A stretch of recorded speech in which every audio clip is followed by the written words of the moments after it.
Hello, today marks day 7 of my fishing journey. I will fish for 1 second for every follower that I have. Right now, I have 172 followers, so I will be fishing for 2 minutes and 52 seconds. Alright, so spend the day with me and let's see what we can catch for today. Alright, so today we're gonna use this setup: 2 hooks and 2 baits. The baits I'm gonna use is shrimp, and then let's see what we can catch with this. So let's start our time.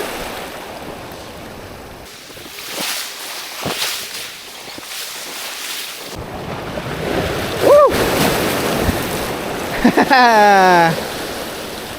One fish. One down.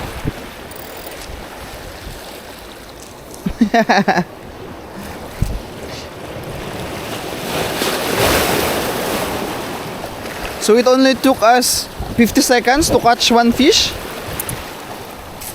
Let's try it and if we can catch more fish.